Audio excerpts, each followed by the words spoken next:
అందరికీ నమస్కారం అండి. తెలంగాణ రాష్ట్ర ప్రభుత్వ ఉద్యోగుల పెండింగ్ డిఏలపై సీఎం రేవంత్ రెడ్డి గారు సంచలన వ్యాఖ్యలు చేయడం జరిగింది.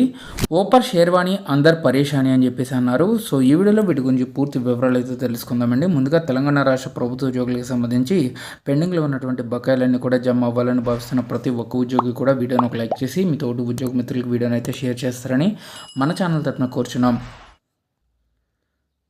తెలంగాణ సీఎం రేవంత్ రెడ్డి గారు ఓపర్ షేర్వాణి అందర్ పరేషాని అని చెప్పేసి ప్రభుత్వ ఉద్యోగులకు డిఏపై రేవంత్ రెడ్డి గారు సంచలన వ్యాఖ్యలు చేయడం జరిగిందండి. కొత్త అధ్యాపకులు రాష్ట్రాన్ని అభివృద్ధి పదం వైపు నడిపించాలని ముఖ్యమంత్రి రేవంత్ రెడ్డి అన్నారు.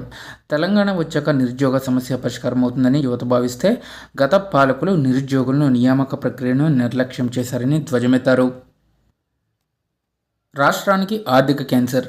రాష్ట్రంలో కొన్ని సమస్యలు అయితే ఉండవచ్చు. ఆ కారణంతో ప్రభుత్వానికి సహకరించమని ఎవరైనా ప్రభుత్వ ఉద్యోగులు అనుకుంటే ఇంకా మన పరిస్థితులు దిగజారిపోతాయి. నెల నెల జీతాలు ఇచ్చుకోలేని పరిస్థితికి పడిపోతాం. డిసెంబర్ 2023 కంటే ముందు ఎన్నడైనా మొదటి తారీఖున జీతాలు వచ్చాయా?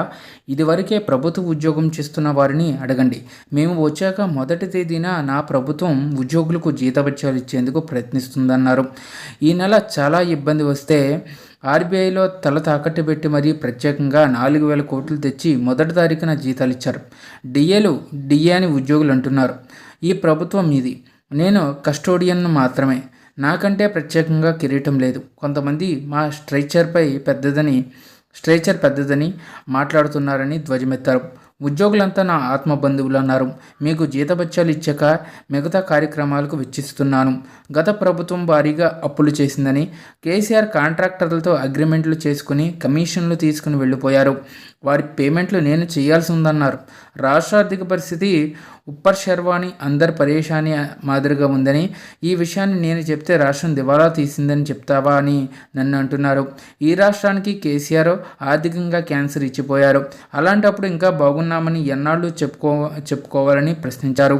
5 ఏళ్ల కోసం ప్రజలు మమ్మల్ని ఎన్నుకున్నారు. కానీ ఏడాది కాకుండానే దిగిపోవాలని 10 ఏళ్లు పాలించిన వారు దుఃఖపడుతున్నారని మండిపడ్డారు.